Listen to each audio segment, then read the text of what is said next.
بڑی مرکز کے تقاضے کی وجہ سے اپنی مسجد کا گشت چھوٹ جاتا ہے، بڑی مرکز کے تقاضے کی وجہ سے۔ حضرت نے کہا مرکز کا تقاضا اپنی جگہ، اپنی مسجد کا گشت پرانے کو کسی بھی حال میں نہیں چھوڑنا چاہیے۔ گشت سے اصلاح ہوتی ہے، یہ جو کام رکھا گیا اپنی اصلاح کے لیے، اپنی اصلاح کے لیے۔ میری شرکت بیانوں میں ہو رہی ہے، میری شرکت جوڑوں میں ہو رہی ہے، اپنی مسجد کا خود کا گشت مجھ سے نہیں ہو رہا ہے، بتاؤ اصلاح کہاں سے ہوگی؟ تیسری بات حضرت نے کہا قرب و جوار میں ہر مہینہ 3 دن لگانا اپنی اصلاح کی نیت سے، اپنی اصلاح کی نیت سے قرب و جوار۔ بتاؤ کس کے 3 دن بعد کس لگا؟ پرانوں کی پہچان اللہ عالمی سطح کے لوگ حضرت سے ملے، حضرت نے کہا جب تم 3-6 کام کرو گے تمہارے اندر سے یہ اجڑتی بیماری چلے جائے گی۔ آج اپنی مسجد کا چھوڑ رہا ہے، کچھ احساس نہیں اپنی مسجد کا، ظاہر کے خلاف عقل پہ چلنے والا ایمان والا نہیں ہے، عقل پہ چلنے والا ایمان والا نہیں ہے۔ اس وقت دنیا میں 3 طرح کے لوگ ہیں۔ کتنے طرح کے لوگ ہیں؟ 3 طرح کے لوگ ہیں۔ ایک ہے حیوانی زندگی گزارنے والے، اور ایک ہے انسانی زندگی گزارنے والے، اور ایک ہے ایمانی زندگی گزارنے والے۔ حیوانی زندگی گزارنے والے، انسانی زندگی گزارنے والے، ایمانی زندگی گزارنے والے۔ حیوانی زندگی کس کو کہتے ہیں؟ حیوانی زندگی کہتے ہیں جس طرح چھوٹا بچہ ہے، اس کو اگر رات کی نیند ہو، والدہ اس کی سو رہی ہو، اس کو بھوک لگ جائے بس وہ روتا ہے تاکہ اس کی بھوک مٹ جائے۔ چھوٹا بچہ اپنے بھوک پہ روتا ہے، اپنی نیند پہ روتا ہے، ہر چیز پہ روتا ہے، اس کو مطلب ہی نہیں کہ میری والدہ کو تکلیف ہو رہی ہے۔ جس طرح ایک بھینس ہے، ایک چڑیا ہے، اس کا مقصد یہی ہوتا ہے کہ میرا پیٹ بھر جائے، میرا خیال ہو جائے، میرے بچوں کا خیال ہو جائے، میرا گھونسلہ بن جائے، میرا گھر بن جائے۔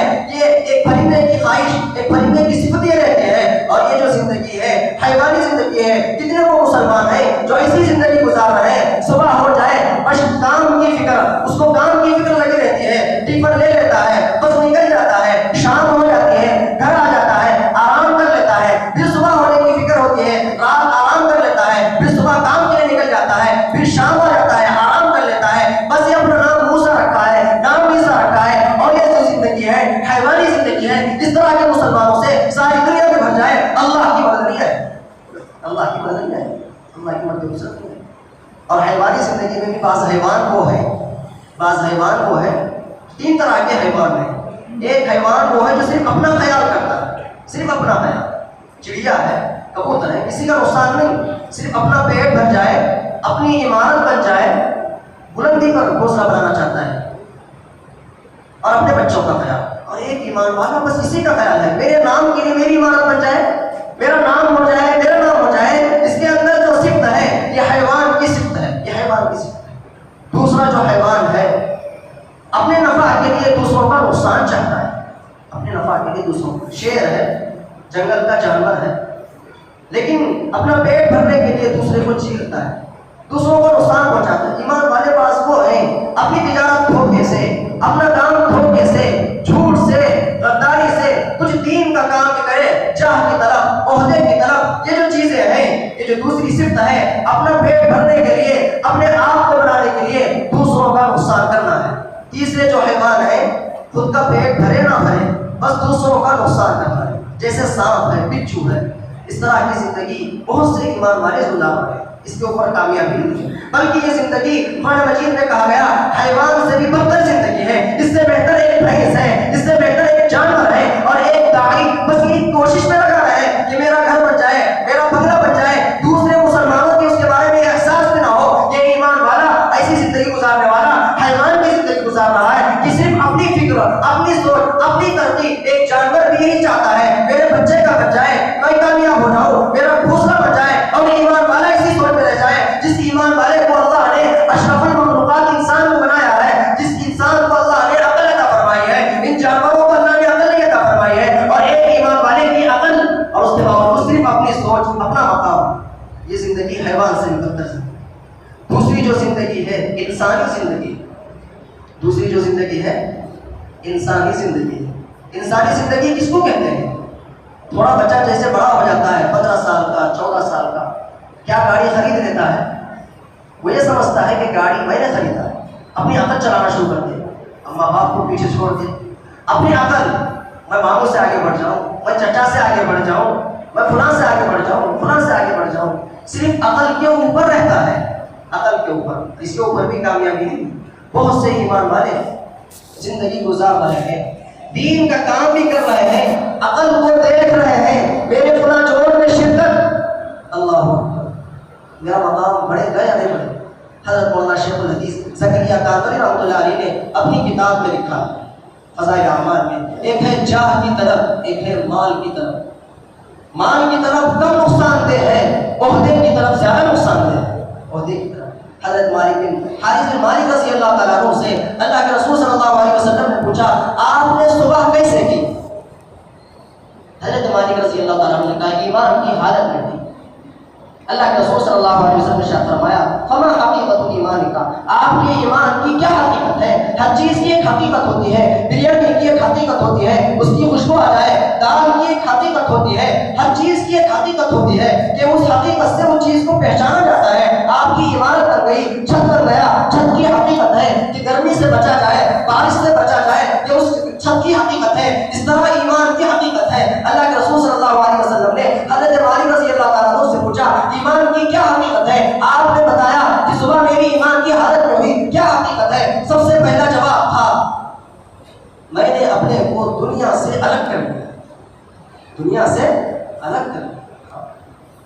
حب الدنیا وسکن الخطیئہ، اللہ کے رسول صلی اللہ علیہ وسلم نے ارشاد فرمایا دنیا کی محبت تمام گناہوں کی جڑ ہے، تمام گناہوں کی جڑ ہے۔ جس کے دل میں دنیا کی محبت ہو، اللہ کی محبت اس دل میں نہیں سما جاتی۔ ایک دل میں دو محبت ہر کس نہیں ہو سکتے ہیں۔ آج ایک ایمان والا دنیا کس کو کہتے ہیں؟ دنیا اس کو کہتے ہیں چاہے مال کی محبت ہو، چاہے جاہ کی محبت ہو۔ آج کام کرنے والوں کے اندر جاہ کی محبت آ گئی ہے، ویلیڈی آ گئی ہے، مقام کی محبت آ گئی ہے، میرا مقام بن جائے، میری ویلیڈی آ جائے، میں کتنا پرانا بن جاؤں، یہ مقام کی محبت، یہ جاہ کی محبت دنیا کی محبت سے زیادہ خطرناک، مال کی محبت سے زیادہ خطرناک۔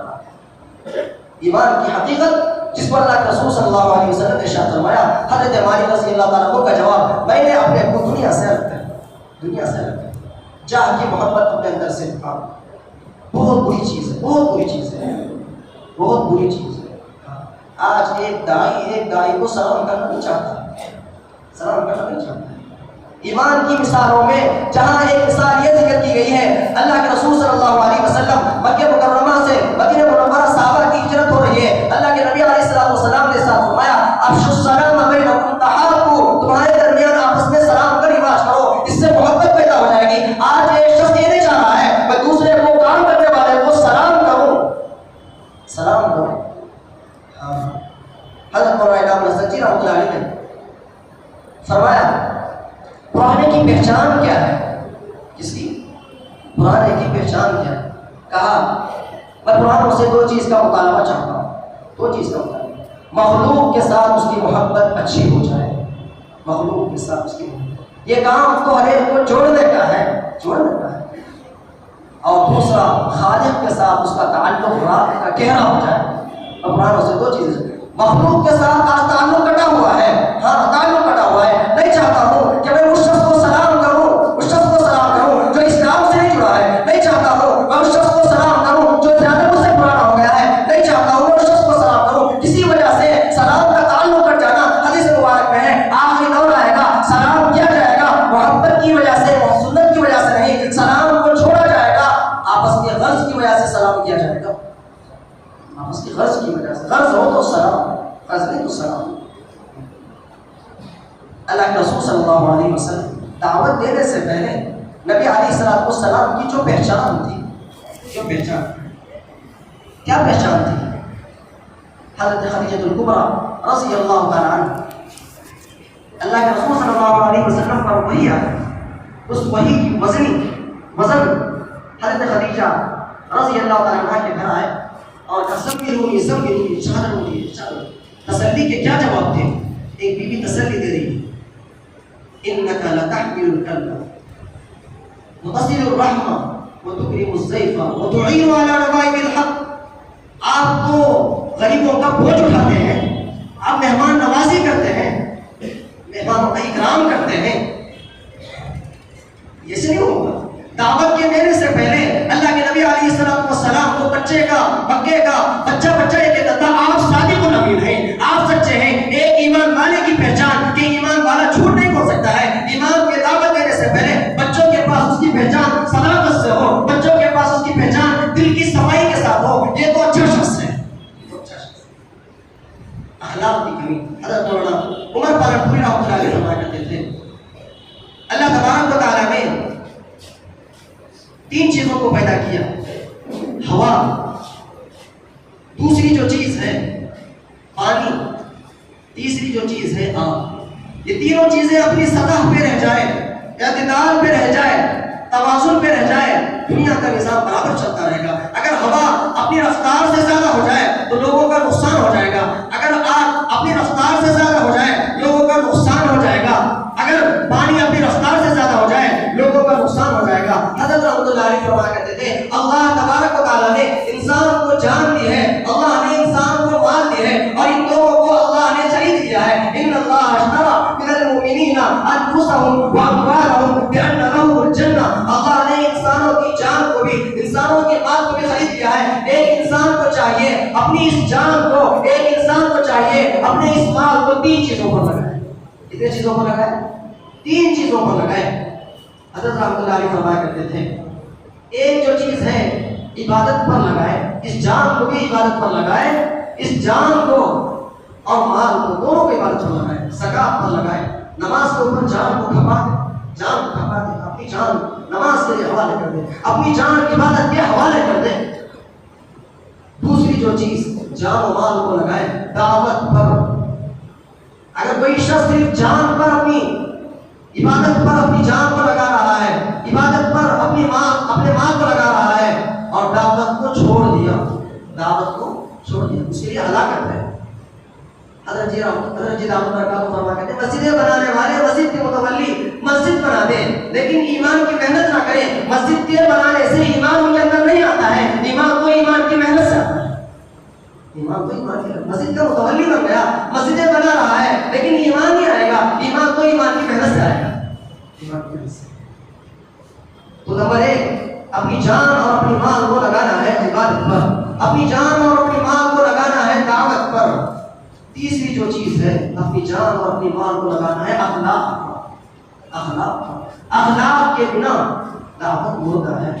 اخلاق کے بنا کوئی کام نہیں. اکمل المؤمنین ایمانا احسنهم خلقا. ایمان کی علامت، ایمان والا کامل ایمان والا وہ ہے جس کے اخلاق سب سے اچھے ہو. خیارکم لأہلکم، تم میں بہتر شخص وہ ہے جو اپنے گھر والوں کے ساتھ سب سے بہتر سلوک کرے. ایمان کی علامتوں میں سے اخلاق کا کام ہونا ہے. آج اخلاق کے وسائل، اخلاق کا گھٹیا پر ہمارے اندر آ گیا ہے. تواضع میرے اندر سے چلے گئی، حسد میرے اندر آ گیا ہے، کبریائی میرے اندر آ گئی ہے، تکبر میرے اندر آ گیا ہے. اور اس سے اندر میں دعوت کے کام کو لے کے چل رہا ہوں، دوسروں کی اصلاح چاہ رہا ہوں، اپنی اصلاح سے غافل ہوں. کیسے کامیاب؟ کیسے کامیاب؟ اللہ نے دعوت سکھائی ہے انبیاء علیہ السلام. فرعون اپنے آپ کو کہہ رہا ہے انا ربکم الاعلی، میں بادشاہ ہوں، خدائی میری چل رہی ہے. اس فرعون کو سمجھانے کے لیے چاہیے تو اللہ اسے غرق کر سکتے تھے، اللہ غرق کر سکتے، لیکن اس فرعون کو سمجھانے کے لیے اللہ تبارک و تعالیٰ نے نبیوں کو حضرت ہارون علیہ السلام، حضرت موسیٰ علیہ السلام کو نبی بنا دیا. اور کیا دعوت دی؟ فقولا له قولا لینا. چاہے وہ فرعون کے پاس اگر چلیے وہ اپنے آپ کو ربکم الاعلی کہہ رہا ہے، میں بادشاہ کہہ رہا ہے، میں چاہے تو اس کو غرق کر سکتا ہوں، لیکن تم ان کے پاس جاؤ اور نرمی سے بات کرو، نرمی سے بات. فرعون کے پاس پہنچا رہا ہے اللہ نرمی سے بات کرنے کی. ایک داعی دوسرے کو سلام کرنا چھوڑ رہا ہے، نہیں چاہتا کہ دوسرے کو سلام کرو. اللہ کہہ رہے ہیں اس شخص کو جو اپنے آپ کو خدا کہہ رہا ہے نرمی سے بات کرو، نرمی سے بات. دعوت اخلاق کے بنا ہوتا ہے، اخلاق کے حکمت کے بنا ہوتا ہے. حکمت کے بنا اخلاق بناؤ، اخلاق بناؤ. اخلاق کی بڑی ضرورت ہے.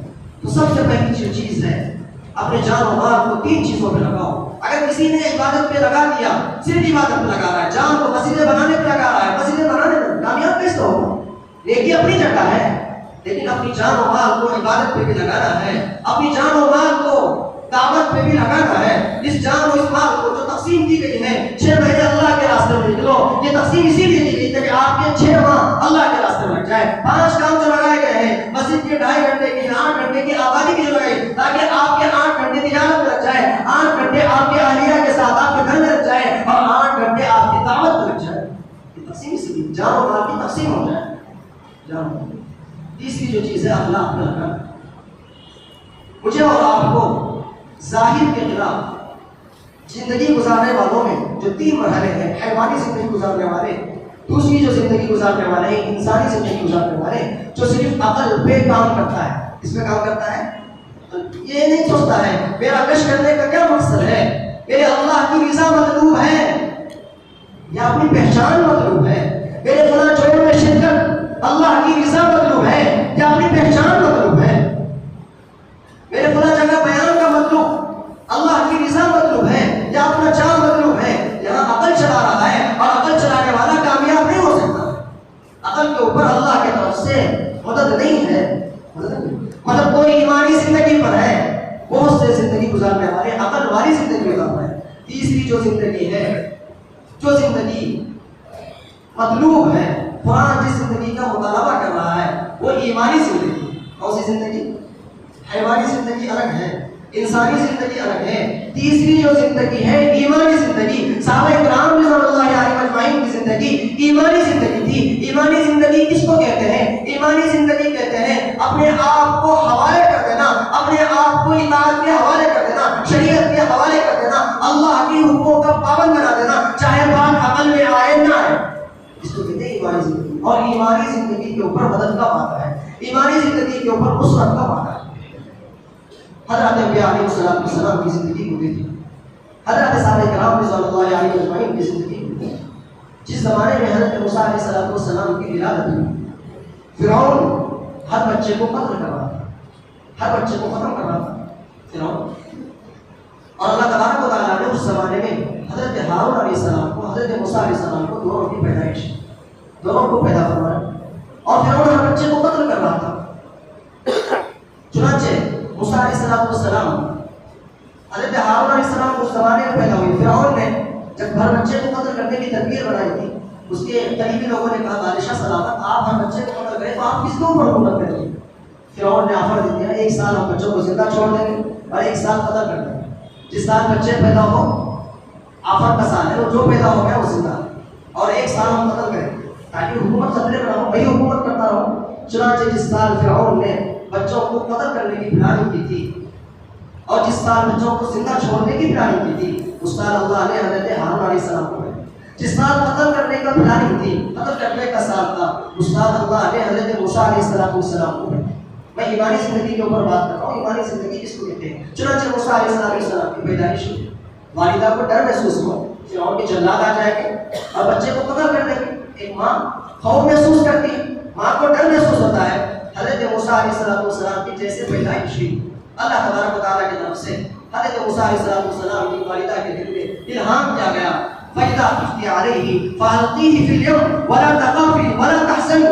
جب آپ کو ڈر محسوس ہونے لگے, آپ اس بچے کو سمندر میں ڈال دینا. اس میں ڈال دینا. ایک ماں کیسے چاہتی ہے اپنے بچے کو سمندر میں ڈالے؟ کیسے چاہتی ہے اپنے بچے کو سمندر میں ڈالے؟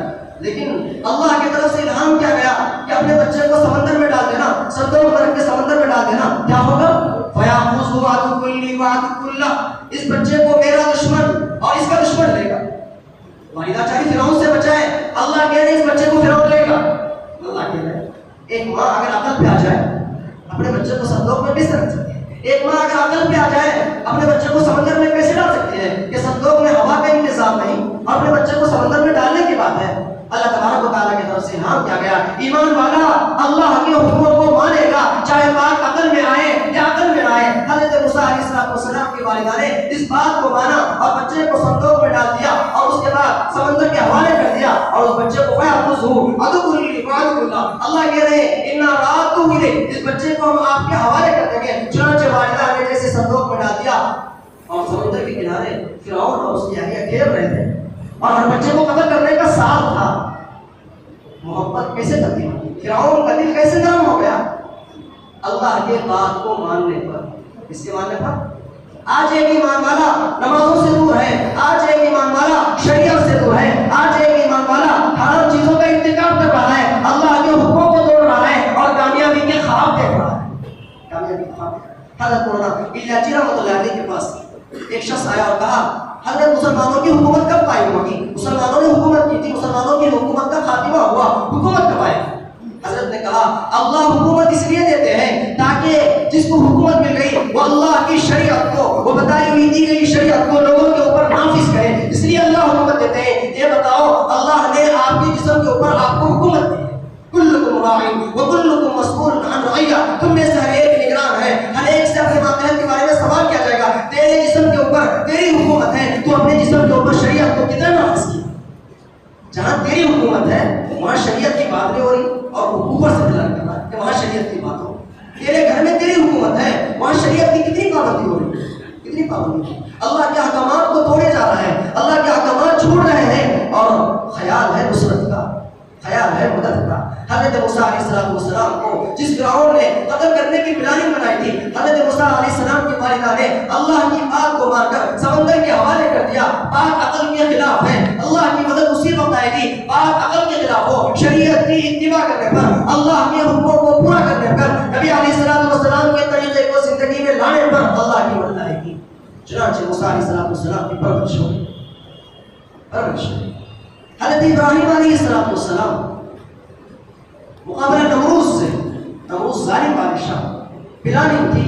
حضرت ابراہیم کا کیا کام تھا علیہ السلام؟ اللہ نے جس مقصد کے لیے دنیا میں بھیجا تھا اسی مقصد میں حضرت ابراہیم علیہ السلام لوگ لگے ہوئے تھے۔ انبیاء کی بعثت کا مقصد اعلاء کلمت اللہ ہے، اللہ کے کلمے کو بلند کرنا ہے۔ چنانچہ حضرت ابراہیم علیہ السلام اسی کام میں لگے ہوئے تھے، دعوت میں لگے ہوئے تھے، دیتے رہے، لیکن حالات خلاف ہیں، کوئی نہیں۔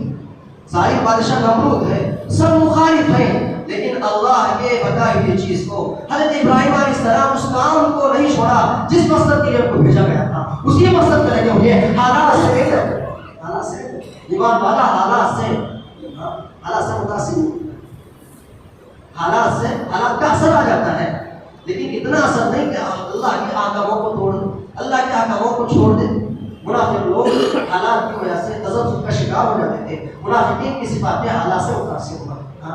جتنا ایمان مضبوط رہے گا اتنا اپنا نفاق کا خوف رہے گا، جتنا ایمان مضبوط رہے گا اتنے اعمال کے اندر قوت آئے گی، اعمال کے اندر قوت آئے گی۔ حالات کی درستگی اعمال کے ساتھ وابستہ ہے، اگر اعمال درست ہو جائیں گے حالات درست ہو جائیں گے۔ حضرت حنظلہ رضی اللہ تعالیٰ عنہ کو ایمانی حالت نبی علیہ السلام کی وجہ سے منافق محسوس ہو رہا ہے، نافقہ حنظلہ منافق ہو گیا ہے۔ صحابہ کو اپنے نفاق کا ڈر تھا، آج ایک ایمان والا دوسرے کو منافق بنانے لگا، اسلم منافق ہے، اکرم منافق، تو کیا ہے؟ صحابہ کو اپنے نفاق کا ڈر، اپنے نفاق کا ڈر، دوسرے کو منافق، دوسروں کو کام سے کاٹنا کے کام والا نہیں ہے۔ تجھے کون کنجی دے دیا؟ تیرے ہاتھ چابی کس نے دے دی؟ تو کسی کو جوڑ دے، کسی کو کٹا دے، فلاں کو مخالف بنا دے، اختلاف سب سے بڑی چیز اللہ کی رحمت کو ہٹا دے، اللہ کی رحمت کو ہٹا دے۔ کئی جگہ کا جانا ہوا جس کو مزیدوار جماعت کہا جاتی ہے، اور ہم نے سب سے جگہ اختلاف اسی جگہ پایا ہے، اسی جگہ۔ حضرت مولانا انعام الحسن جی رحمۃ اللہ علیہ فرمایا کرتے تھے، دیکھو اگر کام صحیح محض کے ساتھ ہو رہا ہو، کس کے ساتھ ہو رہا ہو؟ صحیح محض کے ساتھ ہو رہا ہو، قربانیوں کے ساتھ ہو رہا ہو، یہاں تک کہ اخلاص کے ساتھ ہو رہا ہو، اس کے بعد آگے کا جملہ تھا اگر کام کرنے والوں کے دل آپس میں ایک نہ ہو مدد نہیں آئے گی، مدد نہیں آئے گی۔ نبی علیہ السلام شب قدر کا واقعہ آنے والا رمضان ہے، شب قدر کے واقعے پر، شب قدر اتنی بڑی فضیلت والی چیز ہے، صحابہ کا آپس میں تھوڑا اختلاف کی وجہ سے اللہ کی مدد ہٹ گئی، اتنی بڑی رات کو بھلا دیا گیا، اور یہ کام کرنے والا آپس میں اختلاف رکھے اور یہ کام کو کامیابی چاہ رہا ہے، کیسے کامیابی مل سکتی ہے؟ کیسے کر؟ حضرت مولانا یوسف جی رحمۃ اللہ علیہ نے فرمایا یوم تبیض وجوہ وتسود وجوہ، کل قیامت میں آپس میں لڑنے والوں کے چہرے کالے ہوں گے۔ اللہ کے نبی نے امت کو ایک کرنے کے لیے بڑی محنت کی، بڑی محنت۔ اللہ کے نبی علیہ السلام کی بعثت سے پہلے امت کے اندر اتنی لڑائیاں تھیں، امت کو اتحاد کرنے کے لیے، ایک کرنے کے لیے اتنی محنت، اور ہم توڑ دے رہے ہیں، فلاں کو فلاں سے جوڑتے، فلاں کو فلاں سے جوڑتے۔ اس لیے مجھے اور آپ کو زندگی ایمانی زندگی گزارنا ہے۔ حضرت ابراہیم علیہ السلام اس کام میں لگے ہوئے تھے، دیتے رہے دعوت، حالات خلاف ہے، نمرود نے حکم دیا کہ آگ لگا دو، ظاہر میں آگ کا کام چلانا ہے۔ اللہ تبارک و تعالیٰ کی طرف سے حضرت ابراہیم علیہ السلام کو پلانی بنا کر آگ میں ڈالا جا رہا ہے۔ ابراہیم علیہ السلام اپنے آپ کو اللہ کے حکموں کے پورا کرنے میں، دعوت کے کام میں اپنے آپ کو لگائے رکھے۔ آگ کیسی تھی جس کے اندر جلانے کی صفت ہے. اللہ کی طرف سے حکم آیا اللہ یا نار کونی بردن و سلاما علی ابراہیم، اے آگ میرا کام جلانا ہے لیکن جلانا میرے حکم سے ہے. ابراہیم نے ٹھنڈی ہونا، ابراہیم کا الزام. مدد آئی، نصرت آئی اللہ کی طرف سے، اللہ کے حکموں کو پورا کرنے کے بعد. اللہ کے حکموں کو پورا کرنے کے بعد مدد و نصرت اللہ کے حکموں کو پورا کرنے کے بعد. نبی علی ایمانی زندگی وہی ہے. عقل والا کامیاب نہیں ہے، میں اور آپ اپنے آپ کو ایمان والا بنانا ہے، ایمان والا بنانا ہے. حضرت موسیٰ علیہ السلام فرعون کو دعوت دیے، فرعون مقابلے کے لیے آیا، پیچھے لگا ہوا تھا، سامنے سمندر اور پیچھے فرعون کا لشکر. اللہ تبارک و تعالیٰ سے حضرت موسیٰ علیہ السلام نے پوچھا اب میں کیا کروں؟ اللہ کی طرف سے ہوا ہے اور دل کر یمین کا موسیٰ قال یا عصا، یہ عصا ہے، آپ عصا کو نیچے ڈال دو. حضرت موسیٰ علیہ السلام نے عصا کو نیچے ڈالا. بظاہر اللہ کیوں کہتے ہیں اس عصا کو لے کر آنے والے فرعون کو مارو، اس عصا کو لے کر آنے والے لشکر کو مارو. جس عصا جس کو کامیابی نظر آ رہی تھی، اللہ کہہ رہے میرا حکم ہے اس عصا کو نیچے ڈال دو. چنانچہ اللہ نے نبی کو کام سکھایا. حضرت موسیٰ علیہ السلام نے عصا کو نیچے ڈالا، سمندر سے راستے بن گئے. جس سمندر سے ڈوبنے کا خطرہ تھا اللہ کا حکم پورا کیے. اب اللہ کی بتائی، اللہ کا حکم پورا کیا. اللہ کے ہم اللہ کے حکموں کو توڑ رہے ہیں، نبی علیہ السلام کے طریقوں کو چھوڑ رہے ہیں اور کامیابی چاہ رہے ہیں. کامیابی چاہ رہے ہیں. اب علیہ السلام کے واقعہ، حضرت یوسف علیہ السلام کا واقعہ، جن کو بھائیوں نے پلاننگ کر کے کنویں میں ڈالا گیا. اور اس کے بعد ایک وقت ایسا آتا